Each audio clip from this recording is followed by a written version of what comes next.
Salut les replayers, on se retrouve pour une nouvelle vidéo. Ça y est, la Ligue des Champions, les matchs coup près, les matchs chauds là. Là, c'est les matchs chauds. J'ai l'impression que c'est surtout chaud pour moi. Ah, c'est chaud pour pas mal d'équipes, mais pour le Real Madrid, c'est très chaud. Le Real Madrid qui va faire face à Salzbourg pour la 7e journée de la Ligue des Champions. On est très content de vous retrouver pour cet avant-match. Ça fait un moment qu'on n'a pas tourné.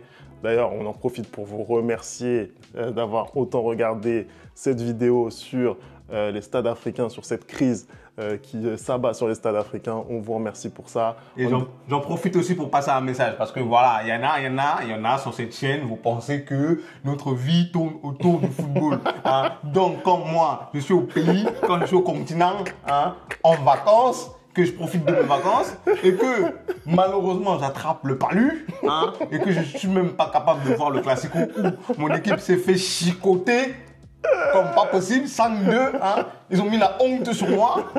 On me demande de faire des débriefs alors que j'ai 38 de fièvre. Est-ce que j'ai le droit de me soigner? Non, mais après, c'est vrai que là, je pense qu'avec cette défaite, cette deuxième défaite face au Barça en 2 mois, je pense que tu nous aurais répondu en classique. C'est pour ça que voilà, les gens sont en demande. Mais je vois que sur cette chaîne, en fait, vous aimez quand je m'énerve. Hein, vous aimez quand le Real est ridicule et que moi, je viens devant la caméra, je m'assois et je m'énerve. Bah, malheureusement, vous n'avez pas eu l'occasion. Pourquoi? Parce que j'étais malade, parce que j'avais le palu. Et pour tous ceux qui ont déjà eu le palu, vous savez que c'est pas des blagues. Voilà. Bon, en tout cas, on espère que tu t'es bien reposé malgré tout, que ça t'a fait du bien. Là, on est reparti vraiment sur cette deuxième partie de saison avec la Ligue des Champions notamment. On va parler de ce match très important pour le Real face à Salzbourg. On va lancer le générique, on n'oublie pas de liker et de s'abonner. Et c'est parti!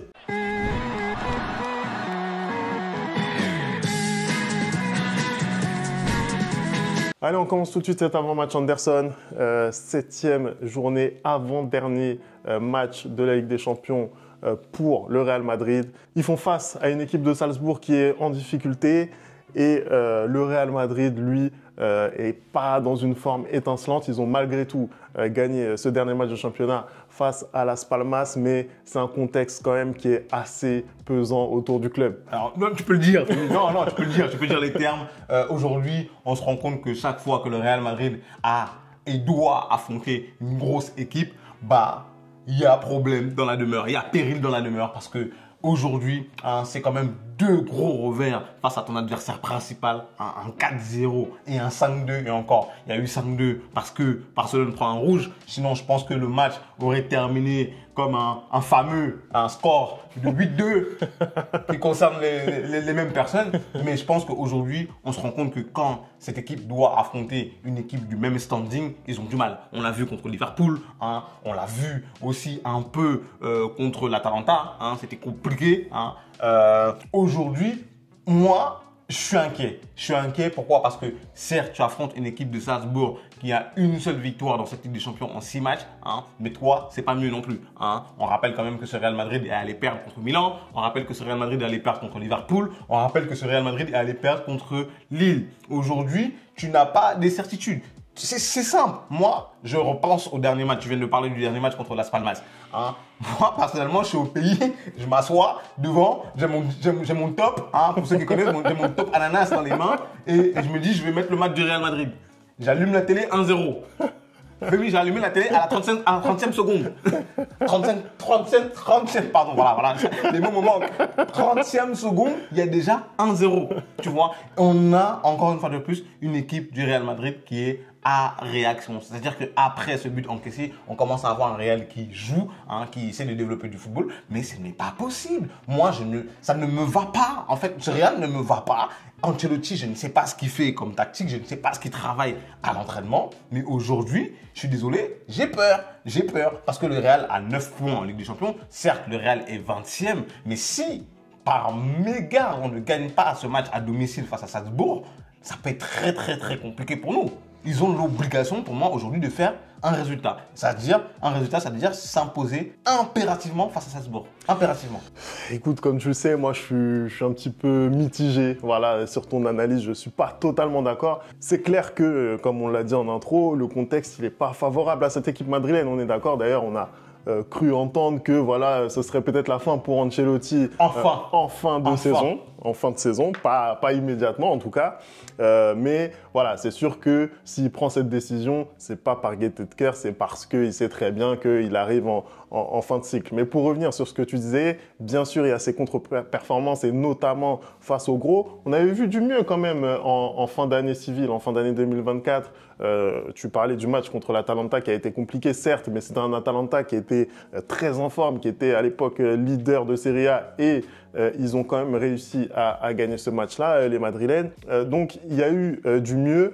Après, c'est clair que ce deuxième Classico en Super Coupe d'Espagne a fait très très mal parce que, mine de rien, c'est un match qui a un intérêt sportif assez relatif, je suis désolé, mais ça reste un Classico, ça reste voilà, une affiche que tu n'as pas le droit de perdre et encore moins dans de telles proportions. Mais c'est surtout que ça reste un match qui allait justement, comme tu dis, servir de confirmation que tu allais mieux. Et ça n'a pas été le cas parce que pour le coup, moi le 4-0, je l'avais vu venir. Hein. On a fait le débrief l'avant-match ici avec Wayne sur la chaîne, j'ai fait le fanfaron, mais j'avais dit après en aparté entre nous que je voyais venir une grosse défaite.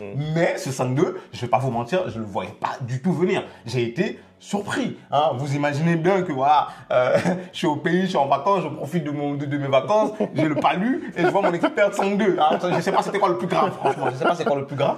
Et j'ai été atterré parce que vraiment, je me disais pas que ce Barça-là, qui était très très mal en championnat, pouvait taper le Real 5-2 au milieu de la saison. Tu vois ce que je veux dire? Hein, le deuxième classico en championnat, là, il me fait peur parce que j'ai l'impression que peu importe l'état de forme du Barça, ben, on a un complexe d'infériorité. Et moi, ce match-là servait de confirmation et ça n'a pas été le cas. Et malheureusement, toute l'équipe, hormis Kylian, a totalement déjoué ce soir-là. Et j'ai été effaré. Franchement, j'ai été effaré.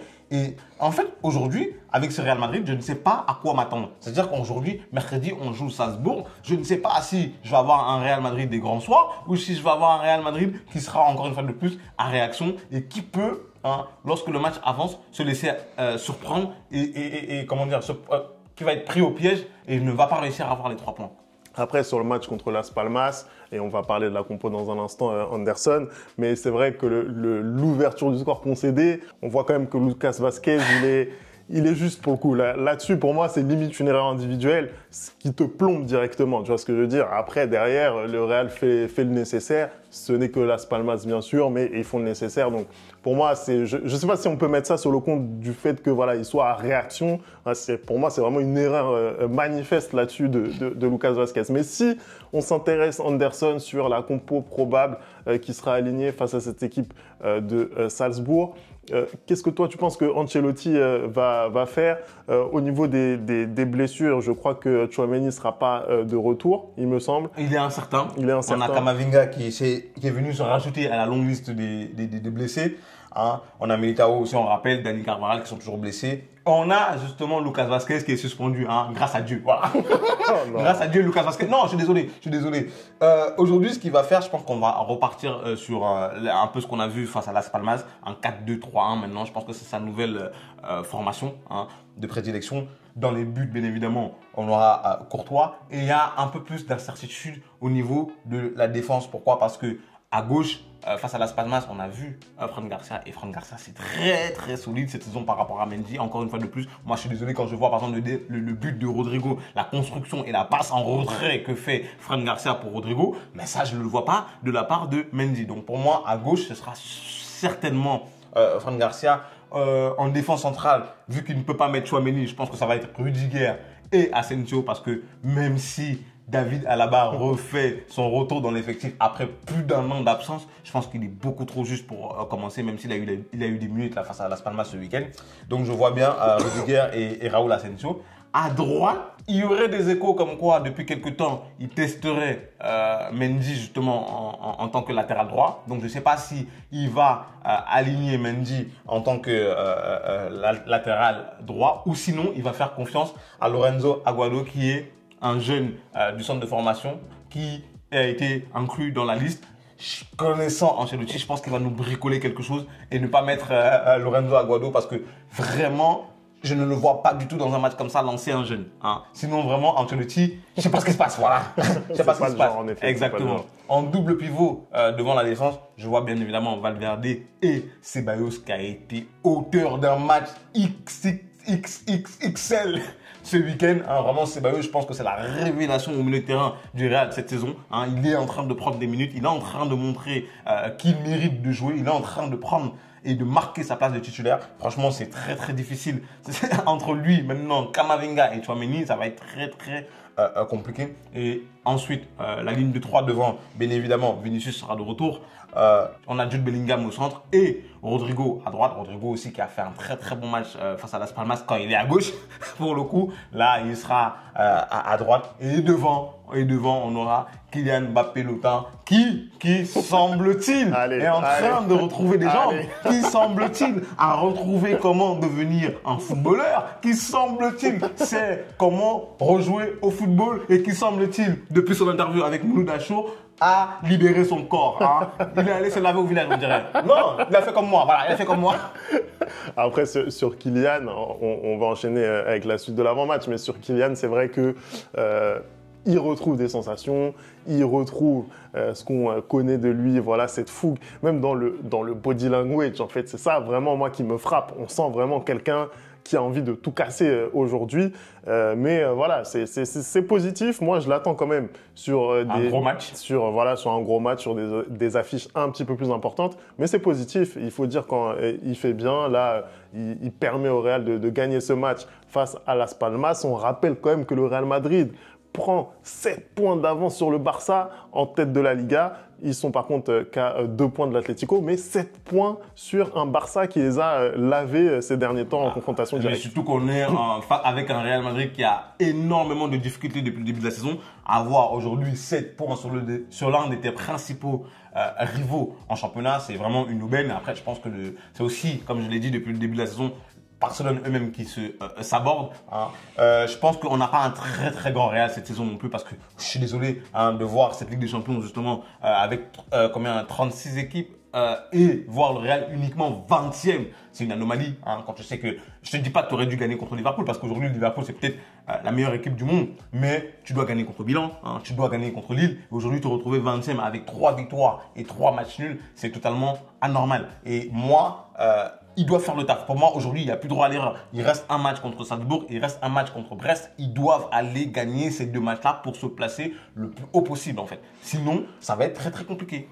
Après, justement, moi, je considère quand même que sur ces 2 matchs, une victoire du Real Madrid, c'est la qualification. Tu vois ce que je veux dire? Alors, bien sûr, le Real Madrid doit chercher la place la plus haute pour se faciliter le barrage. Mais clairement, aujourd'hui, la position dans laquelle est le Real Madrid, c'est-à-dire dans les 24, il ne faut pas l'oublier, une victoire leur permet d'être qualifiés à coup sûr pour les barrages. Après, effectivement, chercher la place la plus haute, c'est quand même important pour le Real Madrid. Anderson, si on parle maintenant de Salzbourg, c'est l'adversaire du Real ce mercredi. Salzbourg, on les a analysés un petit peu lors du match contre le PSG. C'est une équipe qui est en difficulté, tu le disais tout à l'heure, en Ligue des Champions puisqu'ils n'ont gagné qu'un seul de leurs 6 matchs dans la compétition.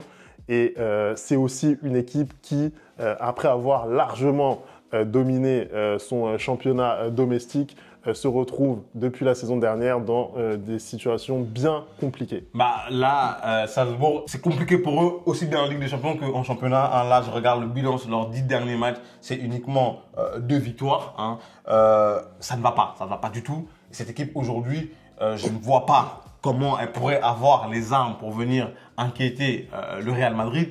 Ce serait vraiment une anomalie, hein. Ce serait vraiment un coup de théâtre s'ils arrivent sur la pelouse du Santiago Bernabéu et qu'ils repartent avec un résultat. Franchement, je ne vais plus comprendre ce qui se passe avec mon équipe. Aussi bien la forme de Salzbourg qui n'est vraiment pas là parce que vraiment, comme tu le dis, il n'y a rien qui va. Je ne comprends pas comment cette équipe de Salzbourg qui, depuis quelques années, s'imposait en Europe, là, en 6 matchs, n'a gagné qu'une seule fois. Tu vois ce que je veux dire? Et quand on a regardé justement le match contre le Paris Saint-Germain, on a vu la différence d'écart et de niveau, hein, surtout avec un Paris Saint-Germain qui, depuis le début de la saison en Ligue des Champions, ne nous montrait pas énormément de choses. Tu vois ce que je veux dire? Et là, justement, d'affronter Salzbourg, on a vu l'écart qu'il y avait entre les deux équipes. Donc, comment dire? Le Real Madrid ne joue pas non plus comme le Paris Saint-Germain à avoir le ballon tout le temps, à avoir la possession et à avoir, des occasions placées et tout. Mais je serais très très surpris aujourd'hui, Femi, que Salzbourg arrive à inquiéter le Real. Si c'est le cas, vraiment qu'on arrête la saison, qu'on dépose les armes et qu'on se concentre uniquement sur la Liga, parce que vraiment, ce serait très très inquiétant. Je ne vois pas comment ils peuvent trouver les clés dans ce match-là. Oui, je suis d'accord avec toi. De toute façon, moi, je ne crois pas un seul instant à ne serait-ce qu'un résultat de la part de Salzbourg. Voilà, même le match nul, je ne vois pas comment ils peuvent aller le chercher. Mais oui, c'est une équipe qui est vraiment en difficulté. C'est une équipe qui, je pense, ne peut même plus, même dans l'hypothèse où ils pourraient gagner leurs 2 derniers matchs, ne peut même plus se qualifier.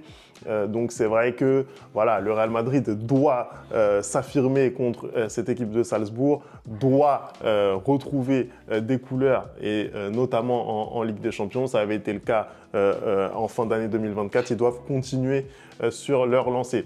Justement, Anderson, si on passe aux clés du match, quelles sont pour toi les clés du match? Comment le Real doit aborder cette partie pour pouvoir la remporter? Avec de l'intensité, tout simplement. Pour moi, la clé du match aujourd'hui, ça va être l'intensité et le sérieux avec lequel le Real va aborder ce match-là.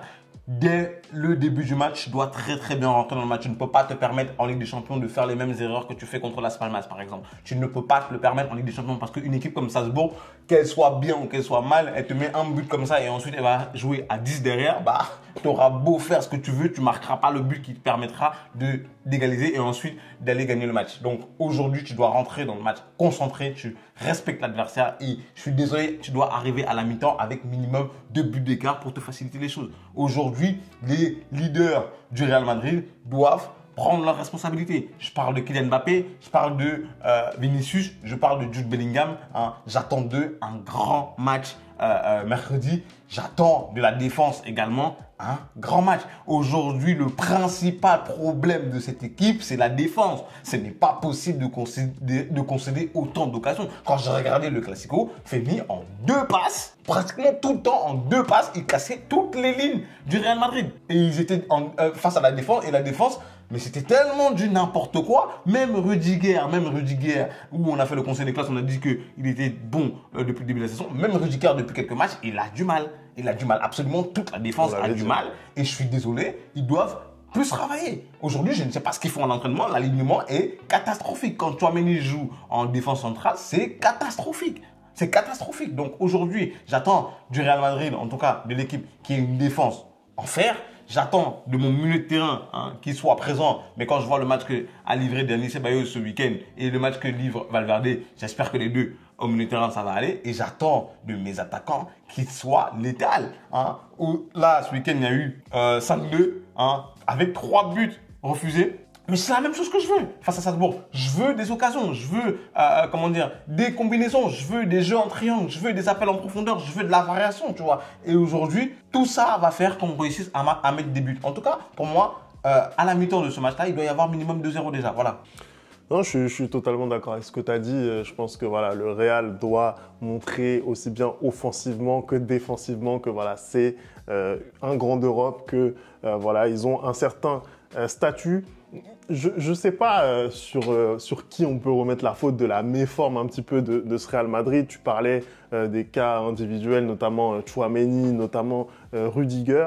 Peut-être aussi que c'est leur niveau de performance qui met le Real dans cette situation, parce que un joueur comme Tchouaméni, par exemple, c'est un joueur qui est en totale perdition, on va pas se mentir. Voilà, c'est un joueur qui, depuis la Ligue des Champions remportée en 2022, n'arrive pas à retrouver le niveau qui était le sien quand on a mis 80 millions d'euros sur sa tête. 100 millions, tu peux le dire.